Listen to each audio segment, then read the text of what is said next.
जय हिंद दोस्तों, welcome to the online study exam.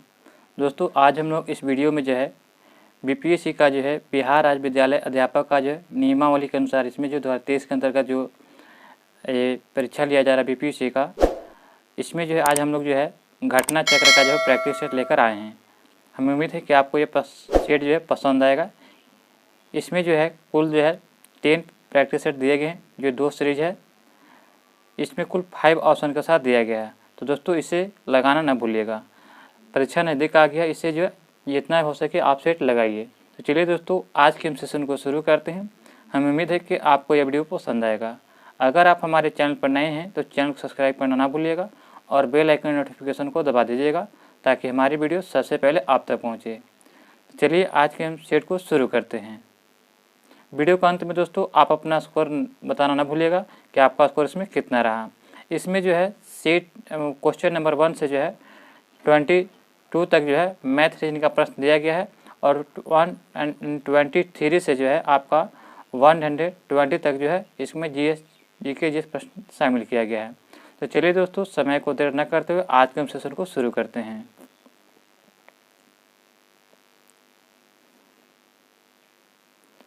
महाराज का पहला प्रश्न दिया गया है कि बिहार का अद्वितीय त्यौहार कौन सा है। तो बिहार का पूछा जा रहा है कि अद्वितीय त्यौहार कौन सा हो जाएगा। तो सही उत्तर हो जाएगा छठ पूजा।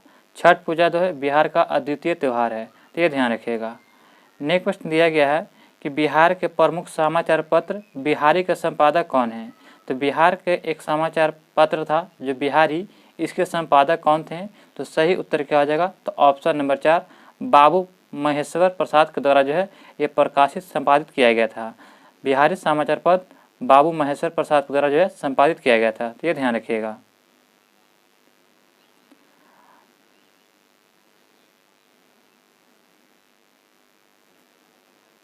अगला प्रश्न दिया गया है कि एवरेस्ट शिखर पर चढ़ने वाली दूसरी भारतीय महिला कौन थी। तो यहाँ पर दूसरी भारतीय महिला पूछा जा रहा है। तो दोस्तों आपका इसका राइट आंसर क्या हो जाएगा। Option number B Santosh Yadav जो थी ये एवरेस्ट शिखर पर दूसरी भारतीय महिला थी चढ़ने वाली। तो ऑप्शन नंबर बी इसका राइट आंसर हो जाएगा।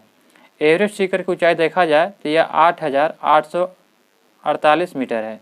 8,848 मीटर ये कहाँ है। तो नेपाल में स्थित है, तो यह ध्यान दीजिएगा। अगला प्रश्न दोस्तों कि यूनेस्को की कार्यभाषा क्या है। तो कार्यभाषा क्या है। तो सही उत्तर क्या हो जाएगा। तो ऑप्शन नंबर 4 हो जाएगा। अंग्रेजी, फ्रेंच और रूसी जो है ये यूनेस्को की कार्यभाषा है। तो क्या हो जाएगा ऑप्शन नंबर 4 अंग्रेजी, फ्रेंच और रूसी जो है यहाँ यूनेस्को की कार्यभाषा। तो ये ध्यान रखिएगा। नेक्स्ट प्रश्न दिया गया है कि गुट निरपेक्ष आंदोलन के नेता कौन थे। तो गुट निरपेक्ष आंदोलन के नेता थे। तो आपका इसका राइट कहाँ के नेता थे। तो आपका इसका राइट आंसर क्या जाएगा। तो 27 के बी हो जाएगा भारत। गुट निरपेक्ष आंदोलन का नेता कौन था। तो भारत था, तो ये याद रखिएगा। अगला प्रश्न दिया गया है कि न्यूजीलैंड में पाया जाने वाला उड्डयनहीन पक्षी है। तो न्यूजीलैंड में एक पक्षी पाया जाता है जिसका नाम क्या है उड्डयनहीन पक्षी। तो कौन सा हो जाएगा। तो सही उत्तर हो जाएगा कीवी। कीवी जो है न्यूजीलैंड में पाया जाने वाला पक्षी है जो उड्डयनहीन पक्षी है, तो ये ध्यान रखिएगा। शुतुरमुर्ग जो है सबसे बड़ा पक्षी है और इसका अंडा जो है सबसे बड़ा होता है, तो ये ध्यान रखिएगा। रामेश्वर किस राज्य का हिस्सा है। तो रामेश्वर देखा जाए तो ये भारत का जो हिस्सा है जो कहाँ है। तो आपका इसका सही उत्तर देगा ऑप्शन नंबर सी तमिलनाडु में। रामेश्वर जो है ये तमिलनाडु का हिस्सा है। वंदे मातरम गीत के रचनाकार कौन है। तो वंदे मातरम गीत के रचनाकार कौन है। तो ये बंकिम चंद्र चटर्जी हो जाएंगे। ऑप्शन नंबर 1 इसका राइट आंसर होगा। पहली बार वंदे मातरम जो है किस अधिवेशन में गाया गया था। तो ये 1896 के जो है कलकत्ता अधिवेशन में गाया गया था। कब 1896 के कलकत्ता अधिवेशन में गाया था। जिसकी अध्यक्षता किसने किया था। तो रहीम तुलसीयानी ने किया था, तो ये ध्यान रखिएगा। होलकर ट्रॉफी किस खेल से संबंधित है। तो होलकर ट्रॉफी देखा जाए तो संबंधित है किससे। तो ब्रिज से। ब्रिज एक खेल है जो होलकर ट्रॉफी संबंधित है। तो ऑप्शन नंबर 20 का राइट आंसर होगा। भारत का प्रथम रक्षा विश्वविद्यालय कहाँ स्थापित किया जाना प्रस्तावित है। तो भारत का प्रथम रक्षा विश्वविद्यालय कहाँ स्थापित किया जाना प्रस्तावित किया गया है। तो सही उत्तर हो जाएगा ऑप्शन नंबर 1 गुरुग्राम हरियाणा में यह प्रस्तावित किया गया है। वर्ष 2022 में रसायन क्षेत्र में नोबेल पुरस्कार किसे दिया गया है।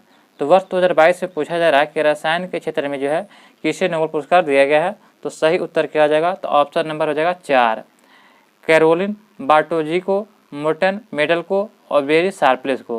तो ये 3 व्यक्ति को दिया गया है। नोबेल पुरस्कार देखा जाए तो कुल 6 क्षेत्रों में दिया जाता है, तो ये ध्यान रखिएगा। अगला प्रश्न दिया गया है कि विश्व युवा कौशल दिवस 2022 का थीम विषय क्या था। तो विश्व युवा कौशल दिवस 2022 का विषय का थीम क्या था, तो सही उत्तर हो जाएगा option number 3, learning and the skill for life work and the sustainable development. Option number 3 इसका राइट आंसर हो जाएगा। बजट 2023-24 के में वित्त मंत्री के रूप में निर्मला सीतारमण का कौन सा क्रम का बजट था। तो देखा जाए तो बजट 2023-24 में जो है ये निर्मला सीतारमण का कौन सा बजट था, तो सही उत्तर हो जाएगा ये 5वां बजट था। कैवा बजट, 5वां बजट, ध्यान रखिएगा। आगे दिया गया है कि जनवरी 2023 में ऊँट महोत्सव कहाँ आयोजित किया गया है। तो जनवरी 2023 में जो है ये ऊँट महोत्सव जो है आयोजित किया गया है राजस्थान के बीकानेर में। राजस्थान के बीकानेर में यह 2023 में जो है जनवरी में ऊँट महोत्सव आयोजित किया गया है। दोस्तों, वर्ष 2022 में आयोजित फीफा विश्व कप की कुल कितनी टीमों ने भाग लिया है। तो वर्ष 2022 में आयोजित फीफा विश्व कप में कुल कितनी टीमों ने भाग लिया है, तो सही उत्तर देगा 32, इसका राइट आंसर होगा। 32 टीमों ने भाग लिया है। निम्नलिखित में से किस भौतिक राशि की ऐसी इकाई वही है जो कार्य की होती है। तो कार्य का इकाई क्या होता है, तो जूल होता है। क्या होता है, जूल। तो ऊर्जा का भी मात्रा क्या होता है, तो जूल होता है। ये ध्यान रखिएगा। तो ऑप्शन नंबर 4 इसका राइट आंसर होगा। बल का क्या होता है, न्यूटन होता है। शक्ति का वाट होता है। अब दबाव का क्या होता है, तो पास्कल होता है।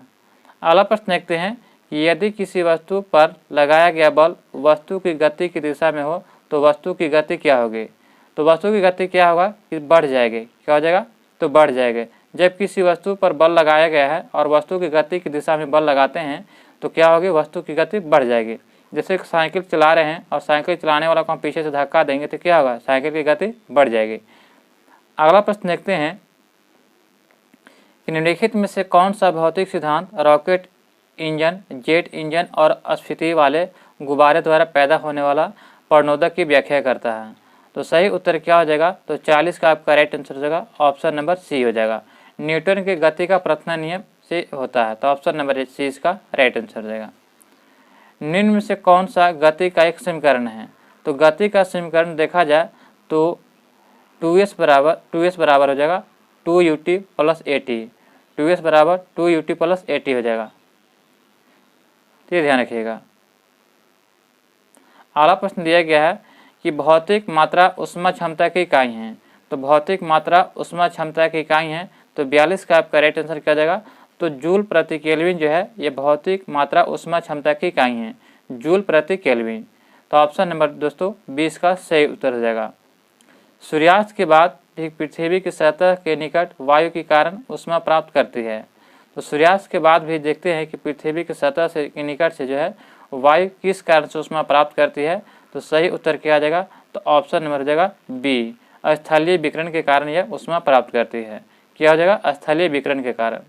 सूर्य का ताप किससे मापते हैं, तो पायरोमीटर से मापते हैं, ध्यान रखिएगा। अगला प्रश्न दिया गया है कि सूर्योदय और सूर्यास्त के समय सूर्य का रंग लाल क्यों दिखाई देता है।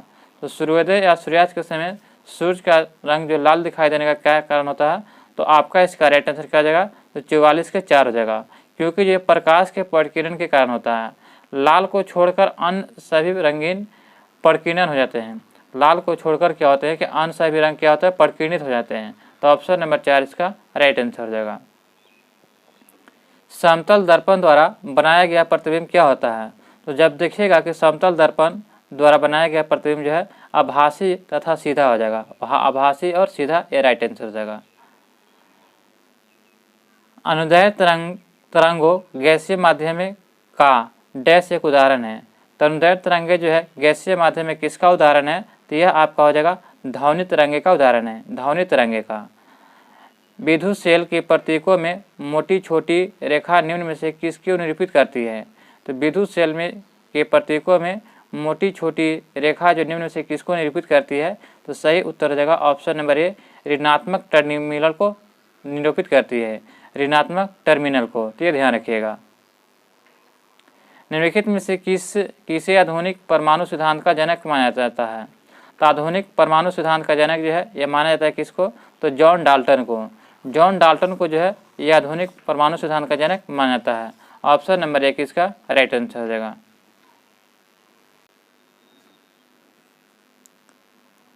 सर्वाधिक स्थिर या निष्क्रिय परमाणु की बाहरी कक्षा में इलेक्ट्रॉनों की संख्या कितना होता है?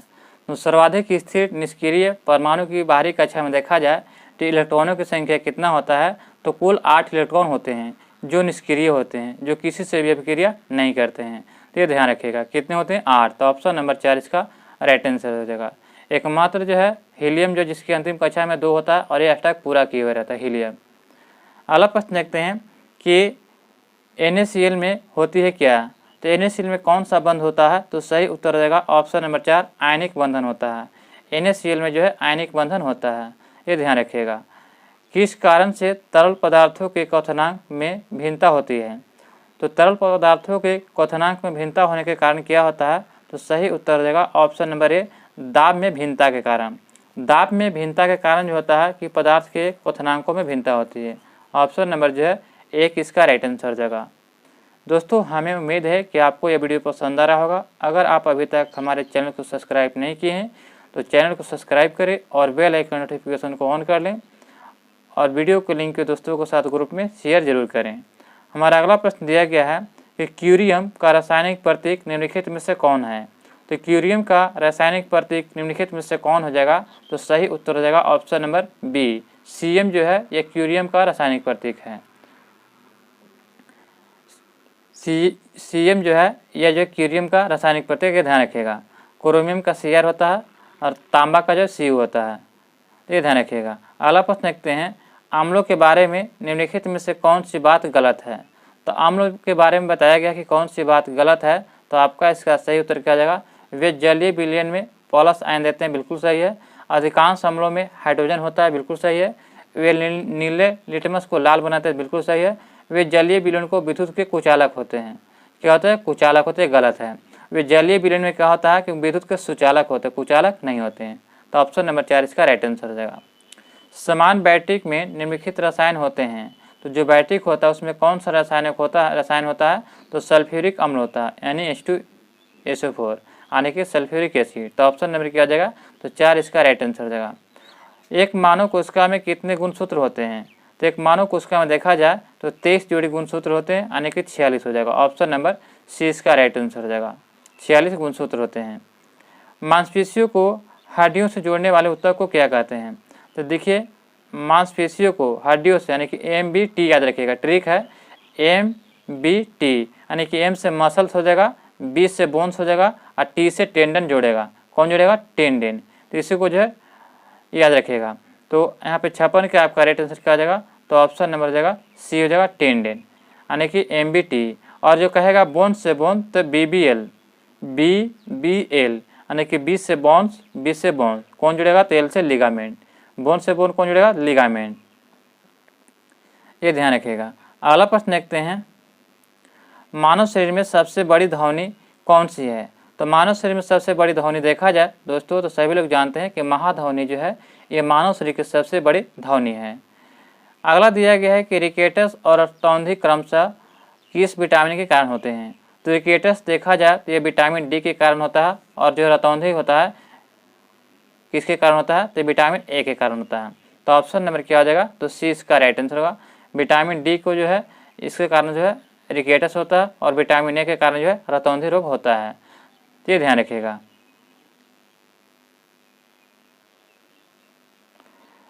निम्नलिखित में से कौन सा रेशा सबसे मजबूत प्राकृतिक रेशे का एक रूप से जाना जाता है? तो प्राकृतिक रेशे के रूप में किसे जाना जाता है? तो जो सबसे मजबूत होता है तो ये हो जाएगा आपका इसका राइट होगा रेशम। रेशम जो है प्राकृतिक रेशा है, जो ये रेशम के कीड़ों से प्राप्त किया जाता है, जो मजबूत है, ये ध्यान रखिएगा। देखते हैं कि रेशम की जो है रस्सियाँ बनाई जाती है जो मजबूत होती है। अगला प्रश्न देखते हैं कि भारत में वित्तीय नीति का प्रमुख उद्देश्य कौन सा सही नहीं है? तो यहाँ पे नीति बताना है, तो भारत अर्थव्यवस्था में तरलता बढ़ाना है, यह सही नहीं है। भारत जो अर्थव्यवस्था में तरलता को बढ़ाना यह गलत दिया गया है। मूल्य स्थिर को प्रोत्साहित करता है, बिल्कुल सही है। आमदनी और संपत्ति की असमानता को कम करना, ये भी सही है दोस्तों। और रोजगार के अवसरों को प्रोत्साहित करना, ये भी सही है। जबकि अर्थव्यवस्था में तरलता बढ़ाना एक गलत दिया गया है। अगला दिया गया प्रश्न कि निम्नलिखित में से कौन सा शब्द भारत के संविधान की प्रस्तावना में उल्लेखित नहीं है। तो प्रस्तावना में देखा जाए तो समानता है लेकिन समतावाद नहीं है, समानता है लेकिन समतावाद नहीं दिया गया है, भाईचारा भी दिया गया और संप्रभुता भी दिया गया है, जबकि समतावाद नहीं दिया गया। तो ऑप्शन नंबर 4 इसका राइट आंसर हो जाएगा। निम्नलिखित में से कौन सा स्वाभाविक रूप से न्यायपूर्ण है। तो न्यायपूर्ण हो जाएगा तो ऑप्शन नंबर सी हो जाएगा। मौलिक अधिकार जो है स्वाभाविक रूप से जो न्यायपूर्ण है। ऑप्शन नंबर क्या हो जाएगा, तो सी इसका राइट आंसर हो जाएगा।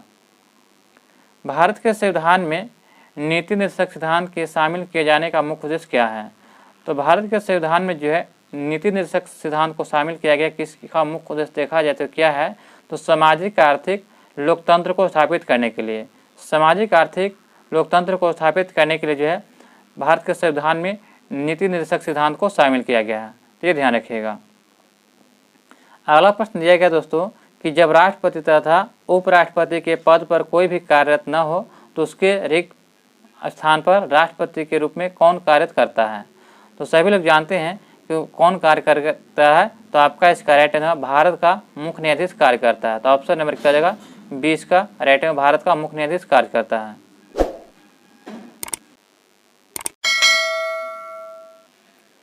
भारतीय संविधान के अनुसार आपात स्थिति घोषित करने का अधिकार किसको है। तो भारतीय संविधान के अनुसार देखा जाए तो आपात स्थिति जो है घोषित कौन करता है, तो भारत के राष्ट्रपति के द्वारा घोषित किया जाता है। और कितने दिन तक लाया जा सकता है, तो 6 महीना तक। ये ध्यान रखिएगा, 6 महीना तक एक बार राष्ट्रपति शासन लगाया जा सकता है और इसे बढ़ाया भी जा सकता है 6-6 महीना करके। अगला प्रश्न देखते हैं कि भारतीय संविधान के किस अनुच्छेद में उल्लेखित है कि भारत का एक उपराष्ट्रपति होगा। तो एक उपराष्ट्रपति का उल्लेख किस अनुच्छेद में दिया गया है, तो सही उत्तर रहेगा अनुच्छेद 63 में दिया गया। ऑप्शन नंबर 4 इसका राइट आंसर देगा। महासचिव राज्यसभा को सहायता प्रदान करते हैं जिसका पद किसके बराबर होता है। तो महासचिव जो है राज्यसभा को सहायता प्रदान करता है जिसका पद किसके बराबर होता है। तो 67 का आपका राइट आंसर करेगा ऑप्शन नंबर 4 देगा, भारत सरकार के कैबिनेट सचिव। तो ऑप्शन नंबर 4 इसका राइट आंसर हो जाएगा। भारतीय संसद में वित्तीय बजट कौन प्रस्तुत करता है। तो भारतीय संसद में देखा जाए तो वित्तीय बजट जो है कौन प्रस्तुत करता है, तो 68 का आपका राइट आंसर क्या हो जाएगा, तो ऑप्शन नंबर सी हो जाएगा। यानी कि वित्त मंत्री के द्वारा जो है भारतीय संसद में वित्तीय बजट को प्रस्तुत किया जाता है, वित्त मंत्री के द्वारा। तो ये ध्यान रखिएगा। अगला प्रश्न है दोस्तों कि किस राज्यसभा सदस्य के लिए भारत का प्रधानमंत्री बनने के लिए न्यूनतम आयु कितना होना चाहिए। तो दोस्तों यहाँ पे दिया गया कि राज्यसभा सदस्य होने के लिए, तो दोस्तों राज्यसभा का अगर सदस्य रहेगा तो प्रधानमंत्री बनने के लिए 30 वर्ष रहेगा। कितना, 30 वर्ष। अगर इसमें लोकसभा रहता, तो लोकसभा का सदस्य रहता तो उसमें 25 वर्ष रहता। ये दोनों में कन्फ्यूजन नहीं होएगा। अगर लोकसभा के अगर सदस्य प्रधानमंत्री है तो 25 वर्ष चाहिए, अगर यहाँ पे राज्यसभा का रहेगा तो उसके प्रधानमंत्री बनने के लिए 30 वर्ष हो जाएगा, क्योंकि राज्यसभा जो है 30 वर्ष की आयु के लिए चुना जाता है, जबकि लोकसभा 25 वर्ष के लिए चुना जाता है। तो राज्यसभा से 30 वर्ष चुना जाएगा तो ऐसे ही प्रधानमंत्री बनने का 30 वर्ष रहेगा। तो ये ध्यान दीजिएगा, दोनों में कन्फ्यूजन नहीं होइएगा। तो ऑप्शन नंबर क्या हो जाएगा, सी हो जाएगा। समझ में आ गया होगा। आगे देखते हैं दोस्तों, अगर नहीं समझ में आएगा तो वीडियो को पॉज करके फिर से देख सकते हैं। अगर आपको यहाँ दिया गया राज्यसभा का सदस्य होने के लिए, तो राज्यसभा का रहेगा तो प्रधानमंत्री बनने के लिए 25 वर्ष चाहिए। कितना, 25 वर्ष। अगर रहेगा लोकसभा रहता है यहाँ पे, तो लोकसभा रहता तो यहाँ पे जो है लोकसभा में आपका हो जाता है कितना, तो 25 वर्ष। तो यहाँ पे राज्यसभा होगा तो ऑप्शन नंबर क्या हो जाएगा, सी हो जाएगा। तो ये ध्यान रखिएगा, अगर राज्यसभा रहता तब 25 वर्ष होता, सॉरी लोकसभा रहता तब 25 वर्ष, लेकिन यहाँ पे राज्यसभा दिया गया था। तो ये ध्यान रखिएगा। अगला प्रश्न दिया गया है निम्नलिखित में से कौन सा अनुच्छेद सर्वोच्च न्यायालय की स्थापना और संविधान से संबंधित है। तो निम्नलिखित में से बताना है कि कौन सा अनुच्छेद सर्वोच्च न्यायालय की स्थापना और संविधान से संबंधित है। तो सही उत्तर हो जाएगा ऑप्शन नंबर बी, यानी कि 124 अनुच्छेद।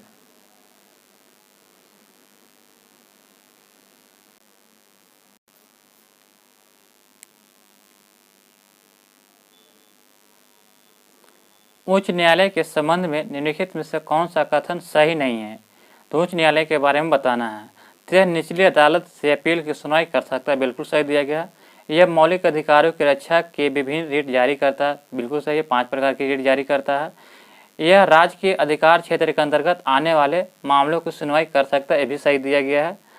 आगे दिया गया है कि उच्च न्यायालय राज्य और केंद्रीय कानूनों को रद्द कर सकता है, एक गलत दिया गया है। तो ऑप्शन नंबर 4 इसका राइट आंसर, एक गलत दिया गया है। भारत में प्रथम महालेखाकार कार्यालय की स्थापना किस वर्ष किया गया था? तो भारत में जो प्रथम महालेखाकार कार्यालय की स्थापना देखा जाए तो कब किया गया था? तो सही उत्तर हो जाएगा ऑप्शन नंबर ए 1858 में किया गया था, 1858 में। जन प्रतिनिधित्व अधिनियम कब पारित किया गया था? तो जन प्रतिनिधित्व अधिनियम जो है ये पारित किया गया था कब? तो ये पारित किया गया था 1951 में। ऑप्शन नंबर 1 इसका राइट आंसर रहेगा। 1951 में जो है जन प्रतिनिधित्व अधिनियम पारित किया गया था, तो ये ध्यान रखिएगा। अगला दिया है कि भारत के संविधान का भाग 8 जो है किससे संबंधित है? तो सभी लोग जानते हैं कि भारत के संविधान का जो भाग 8 किससे संबंधित है, तो आपका इसका राइट आंसर क्या जाएगा? तो 74 का आपका हो जाएगा। भाग 8 में जो क्या संबंधित है,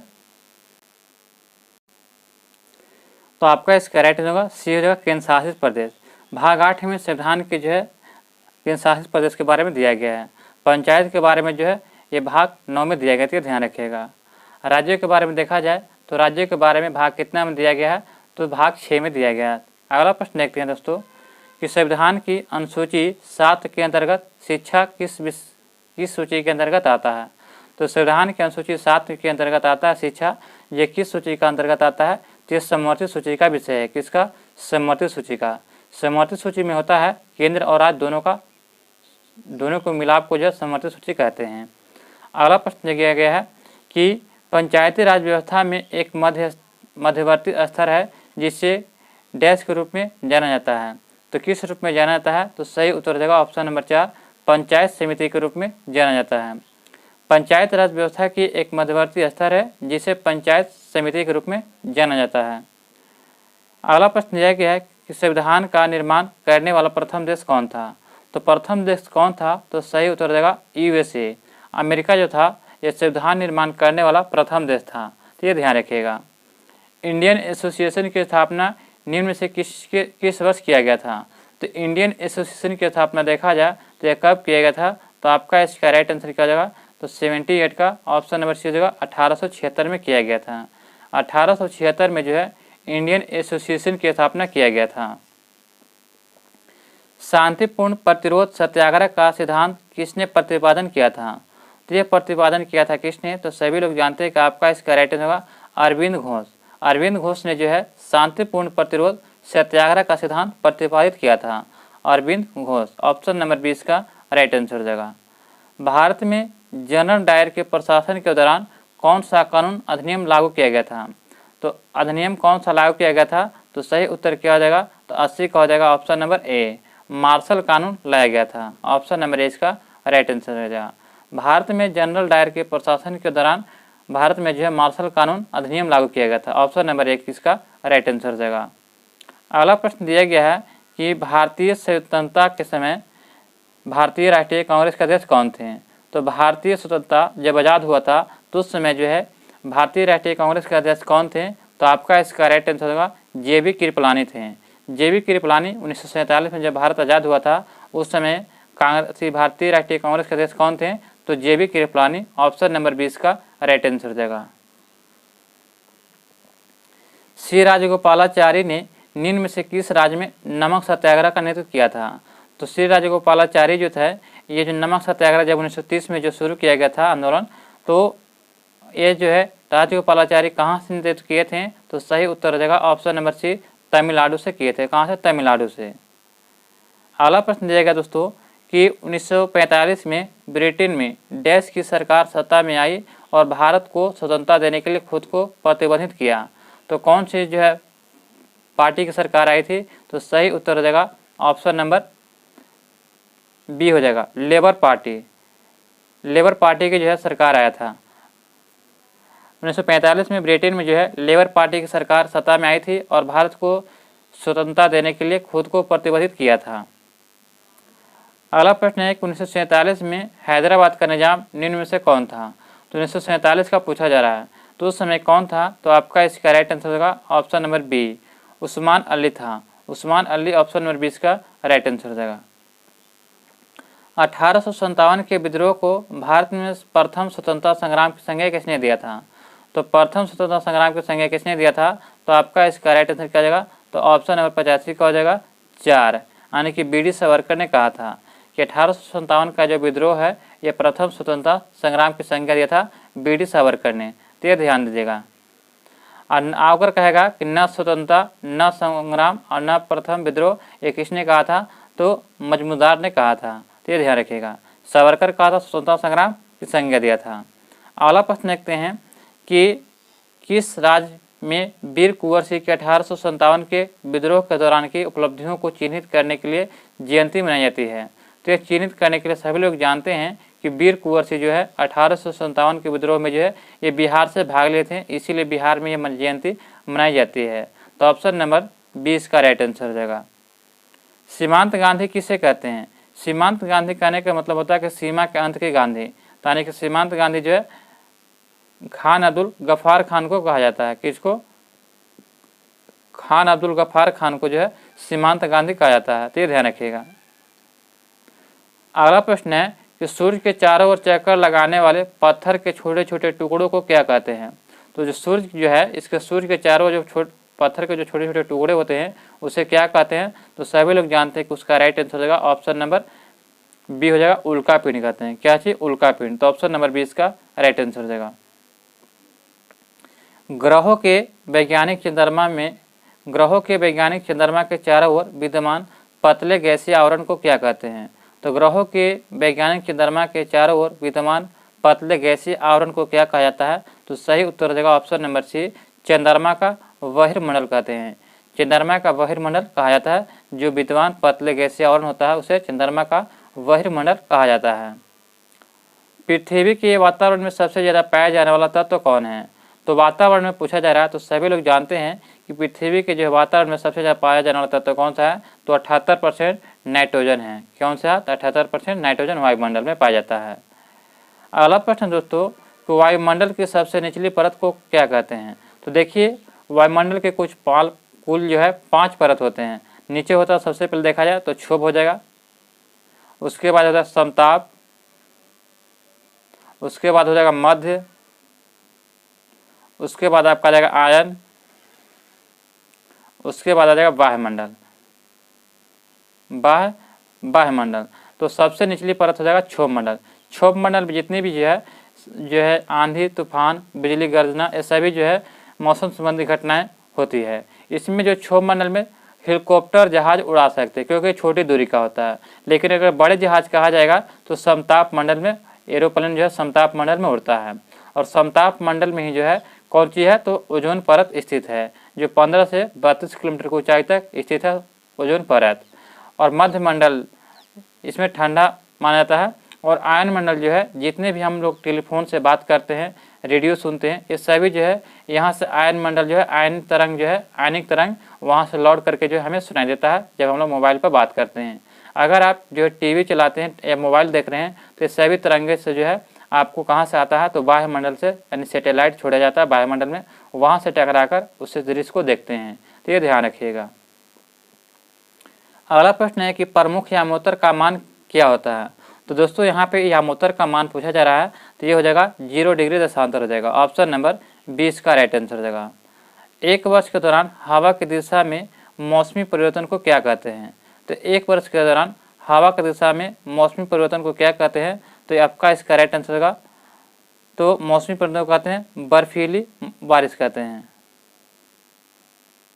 93 का आपका क्या हो जाएगा? तो एक वर्ष के दौरान हवा की दिशा में क्या करा? हवा की दिशा में, तो मौसमी परिवर्तन को क्या कहते हैं? तो उपयुक्त से कोई नहीं हो जाएगा, बर्फीली बारिश कहते हैं, बर्फीली बारिश। ये ध्यान रखिएगा। अगला प्रश्न देखते हैं कि बारिश और यहाँ पे दिया गया दोस्तों कि एक वर्ष के दौरान हवा की दिशा में मौसमी परिवर्तन को क्या कहते हैं? मौसमी परिवर्तन पूछा जा रहा है, तो सही जगह मानसून कहते हैं। क्या कहेंगे? मानसून यहाँ हो जाएगा दोस्तों। यहाँ पे हवा की दिशा पूछा तो मानसून कहेगा, जिस तरह से हवा जाएगा उस तरह से मानसून वहाँ पे होगा। अगर ठंडी हवा जाएगा तो ठंडी मानसून, गर्म हवा रहेगी तो गर्म मानसून ये हो जाएगा। तो एक वर्ष के दौरान हवा की दिशा में मौसम परिवर्तन को क्या कहते हैं, तो मौसमी मानसून कहेंगे। अगला प्रश्न देखते हैं कि बारिश और हिमपात के एक साथ होने की अवस्था को क्या कहते हैं। तो बारिश के समय जब हिमपात होगा, जब बर्फ पर बड़े बड़े ओले पड़ते हैं तो उससे क्या कहते हैं, तो बर्फीली बारिश कहते हैं। बर्फीली बारिश, इसका हो जाएगा बर्फीली बारिश। बर्फीली बारिश जब पानी के साथ जो बर्फ गिरता है तो उसे क्या कहेंगे, बर्फीली बारिश कहते हैं। तो ये ध्यान रखिएगा, ऑप्शन नंबर क्या हो जाएगा 5 हो जाएगा। ओले पड़ना नहीं कहेंगे, ओले पड़ना जो उसमें बारिश नहीं होगा, ओले पड़ेगा तो। अगला प्रश्न है कि पूर्व में भारत की सीमा किन देशों से लगती है। तो पूर्व में सीमा जो है सभी लोग जानते हैं कि भारत के साथ किससे लगती है, तो सही उत्तर देगा 95 के ऑप्शन नंबर 4 देगा, बांग्लादेश और म्यांमार के साथ लगता है। तो ऑप्शन नंबर 4 इसका राइट आंसर देगा। Bharat railway rail coach factory किस शहर में स्थित है। तो भारतीय रेलवे रेल कोच फैक्ट्री जो है ये कहाँ स्थित है, तो ये स्थित है कपूरथला में। ऑप्शन नंबर 4 इसका राइट आंसर हो जाएगा। ग्रीष्म काल में रात के पहर में दिखने वाले प्रसिद्ध तारामंडल को किस नाम से जाना जाता है। तो उस तारामंडल को जो है सप्तर्षि तारामंडल कहते हैं। कौन सा तारामंडल, सप्तर्षि तारामंडल कहा जाता है। तो ये ध्यान रखिएगा। मिट्टी की किस परत में ह्यूमस होता है जो मिट्टी को उपजाऊ बनाता है। तो मिट्टी को उपजाऊ बनाता है जो कौन सा हो जाएगा, शीर्ष मृदा। ऑप्शन नंबर 1 इसका राइट है, शीर्ष मृदा इसका राइट आंसर हो जाएगा। निम्न में से कौन सा कारक कृषि भूमि की उर्वरता हानि के लिए उत्तरदायी नहीं है। तो पूछा जा रहा है कि कौन सी जो है कारक जो है कृषि भूमि की उर्वरता की हानि के लिए उत्तरदायी नहीं है। तो सही उत्तर देगा उच्च मृदा धारण विनिमय क्षमता, ये जो है उत्तरदायी नहीं होता। जबकि जल भराव, मृदा लवणता और मृदा क्षारीय जो है उत्तरदायी होता है, जबकि उच्च मृदा धारण विनिमय क्षमता नहीं जो है उत्तरदायी नहीं होता है। अगला प्रश्न है दोस्तों कि निम्न में से कौन सा स्थान तांबे की खान के लिए प्रसिद्ध है। तो तांबे की खान के लिए प्रसिद्ध है, तो आपका इसका राइट आंसर क्या जाएगा। सभी लोग जानते हैं कि खेतड़ी जो है ये राजस्थान का जो है राजस्थान में पड़ता है, जो तांबे की खान के लिए प्रसिद्ध है। तो ऑप्शन नंबर 1 इसका राइट आंसर होगा, खेतड़ी। अगला प्रश्न दिया गया दोस्तों कि निम्नलिखित में से कौन सा फरक्का बैराज के निर्माण का उद्देश्य नहीं है। तो फरक्का बैराज निर्माण का उद्देश्य नहीं है, तो ऑप्शन नंबर क्या आ जाएगा, तो 1 इसका राइट आंसर देगा, बांग्लादेश को बहकर जाने वाले पानी को रोकता है। ये गलत है। बांग्लादेश को जो बहकर जाने वाले पानी को रोकता है, ये गलत है, ये गलत हो जाएगा। क्योंकि जो है ये कोलकाता बंदरगाह पर गाद को जमा पर रोकने लगता है, सही है। कोलकाता बंदरगाह के कटाव को रोकता है, ये भी सही है। और जो गंगा नदी के जहाज़ों की आवाजाही को सुगम बनाता है, ये भी सही है। जबकि जो 1 इसका गलत हो जाएगा। अगला प्रश्न दिया गया है कि भारत में कृष्ण क्रांति किस उत्पादन के लिए विनिर्माण के संबंधित है। तो कृष्ण क्रांति देखा जाए तो यह कच्चा पेट्रोलियम से संबंधित है। किससे, कच्चा पेट्रोलियम के उत्पादन से। ऑप्शन नंबर 20 का राइट आंसर देगा। राष्ट्रीय राजमार्ग के विकास के लिए स्वर्णिम चतुर्भुज परियोजना किसके द्वारा शुरू किया गया था। तो यह जो स्वर्णिम चतुर्भुज परियोजना जो है ये शुरू किया गया था गुजराल के द्वारा, यह जो शुरू किया गया था अटल बिहारी वाजपेयी के द्वारा। अटल बिहारी वाजपेयी ने जो था ये स्वर्णिम चतुर्भुज परियोजना जो है शुरू किया था, जो राजमार्गों को जोड़ता है। तो ये ध्यान रखिएगा, अटल बिहारी वाजपेयी ने शुरू किया था। ऑप्शन नंबर 4 इसका राइट आंसर देगा। ये जो कहाँ जोड़ता है, तो दिल्ली से जो है मुंबई, मुंबई से कोलकाता, कोलकाता से चेन्नई, इसको जोड़ता है। तो ये ध्यान रखिएगा, दिल्ली, मुंबई, कोलकाता, चेन्नई को, ये 4 महानगरों को जोड़ता है चतुर्भुज, जो स्वर्णिम चतुर्भुज राजमार्ग है। अगला प्रश्न देखते हैं कि कौन सा जो है बौना ग्रह है।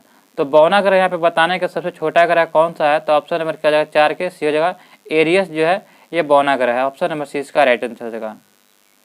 बिहार में उत्पादन की दृष्टि से चावल के बाद दूसरी फसल कौन है। तो उत्पादन की दृष्टि से देखा जाए तो चावल के बाद दूसरी फसल कौन सी हो जाएगा। तो ऑप्शन नंबर हो जाएगा गेहूँ, गेहूँ इसका राइट आंसर हो जाएगा। अगला प्रश्न दोस्तों कि पर्यावरण किससे बनता है। तो पर्यावरण देखा जाए तो सभी से बनता है, यानी कि ऑप्शन नंबर 5 हो जाएगा, 1 से अधिक हो जाएगा। भौतिक घटकों, अजैविक घटकों, भू आकृतिक घटकों और जीवीय घटकों से। तो ऑप्शन नंबर 5 इसका राइट आंसर होगा, 1 से अधिक इसका सही आंसर हो जाएगा। अगला प्रश्न है कि यूएनईपी का मुख्यालय कहाँ है। तो यूएनईपी तो यूनाइटेड नेशन एनवायरनमेंट प्रोग्राम, इसका मुख्यालय कहाँ है। तो सही आंसर क्या हो जाएगा, तो ऑप्शन नंबर 7 का हो जाएगा, सी हो जाएगा, नैरोबी केनिया में है। नैरोबी केनिया में इसका राइट आंसर हो जाएगा। निम्नलिखित में से किस प्रकार के वनों में अधिकतम पादप विविधता पाई जाती है? तो अधिकतम पादप विविधता देखा जाए तो उष्णकटिबंधीय सदाबहार वन में जो है सबसे अधिक ये पादप विविधता पाई जाती है। कहाँ पे? तो उष्णकटिबंधीय सदाबहार वन में, तो ध्यान रखिएगा। अगला प्रश्न दिया गया है कि भारत में मैंग्रोव या ज्वारीय वन वनस्पति मुख्यतः कहाँ पाई जाती है? तो यह पाया जाता है option number C Sundarban delta में, पश्चिम बंगाल में पाया जाता है। निम्नलिखित में से कौन जो है जैविक संसाधन नहीं है? तो यहाँ पूछा जा रहा है कि जैविक संसाधन नहीं है, तो शुद्ध जल जो है ये जैविक संसाधन नहीं है, जबकि कोयला, पेट्रोलियम, मछली जो है सभी जैविक संसाधन है। 2011 की जनगणना के अनुसार भारत का सबसे कम आबादी वाला राज्य कौन है? तो सबसे कम आबादी वाला राज्य कौन सा है? तो आपका इसका राइट है सिक्किम। सिक्किम जो है 2011 के जनगणना के अनुसार सबसे कम आबादी वाला राज्य है। नकदी फसल में सम्मिलित नहीं है, तो नकदी फसल में किसको सम्मिलित नहीं करेंगे? तो 12 का आपका सही उत्तर देगा गेहूं जो है नकदी फसल नहीं है, जबकि गन्ना, कपास, जूट ये सभी जो है नकदी फसल है, जबकि गेहूं जो है नकदी फसल नहीं है। महाराष्ट्र में निम्नलिखित में से किस एक फसल श्वेत स्वर्ण के नाम से जाना जाता है? तो श्वेत स्वर्ण सभी लोग जानते हैं कि श्वेत क्या होता है, तो कपास होता है, इसीलिए श्वेत स्वर्ण जो है कपास को कहा जाता है। और कपास के उत्पादन के लिए जो है यानी कि काली मिट्टी आवश्यक होता है, और ये जो है महाराष्ट्र, गुजरात के क्षेत्र में सबसे अधिक मात्रा में उपजाया जाता है, तो ये ध्यान रखिएगा। अगला प्रश्न है कि जैव विघटीय प्रदूषक है, तो जैव विघटीय प्रदूषक कौन हो जाएगा? तो दोस्तों वाहित मल जो है ये जैव विघटीय प्रदूषक है, वाहित मल, ऑप्शन नंबर 20 का राइट आंसर हो जाएगा। नेक्स्ट क्वेश्चन दिया गया है कि निम्नलिखित में से कौन एक द्वितीयक प्रदूषक नहीं है? तो द्वितीय प्रदूषक नहीं है, तो आपका इसका राइट आंसर क्या हो जाएगा? तो ऑप्शन नंबर हो जाएगा 15 के सी हो जाएगा सल्फर डाइऑक्साइड। सल्फर डाइऑक्साइड जो है ये द्वितीय प्रदूषक नहीं है, जबकि PAN, स्मॉग, ओजोन ये सभी जो है द्वितीय प्रदूषक है, जबकि सल्फर डाइऑक्साइड जो है ये प्रथम प्रदूषक है, ये ध्यान रखिएगा। अगला प्रश्न दिया गया है कि विश्व के सबसे पुरानी व विकसित नहर व्यवस्था भारत में कौन सी है? तो विश्व के सबसे पुरानी व विकसित नहर व्यवस्था देखा जाए तो भारत में कौन सी है? तो 16 का हो जाएगा ऑप्शन नंबर ए गंगा नहर हो जाएगा। क्या? गंगा नहर, ऑप्शन नंबर 1 इसका राइट आंसर हो जाएगा। अगला प्रश्न है कि निम्न में से कौन जो है भारत में सबसे बड़ी मशीनीकृत खान है? तो मशीनीकृत खान हो जाएगा, तो ऑप्शन नंबर 4 हो जाएगा बेलाडीला की खान जो है ये भारत में सबसे बड़ी मशीनीकृत खान है, ऑप्शन नंबर 4 इसका राइट आंसर बेलाडीला। अगला प्रश्न है कि निम्न में से किस से आप जो है यांत्रिक चट्टान या मेटामॉर्फिक चट्टान के संबंध में करेंगे? तो आपका इसे बताना है कि कौन यांत्रिक चट्टान है, तो सही उत्तर देगा ऑप्शन नंबर बी तांबड़ा या गार्नेट जो है ये जो है यांत्रिक चट्टान है, ऑप्शन नंबर 20 का राइट आंसर देगा।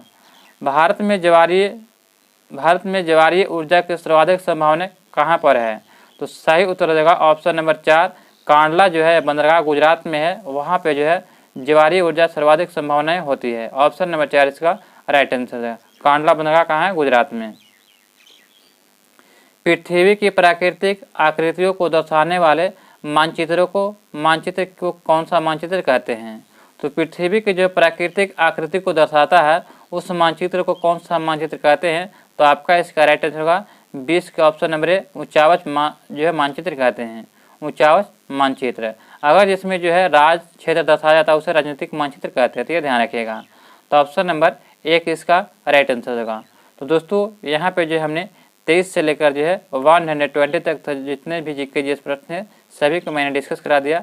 अगर आपको यह वीडियो पसंद आया हो तो अभी तक हमारे चैनल को सब्सक्राइब नहीं किया दोस्तों, तो चैनल को जल्द से जल्द सब्सक्राइब करें और बेल आइकन के नोटिफिकेशन को ऑन कर लें ताकि हमारी वीडियो सबसे पहले आप तक पहुँचे, और वीडियो को लिंक को दोस्तों के साथ ग्रुप में शेयर करना ना भूलें। मिलते हैं दोस्तों नेक्स्ट वीडियो में, तब तक के लिए जय हिंद जय भारत।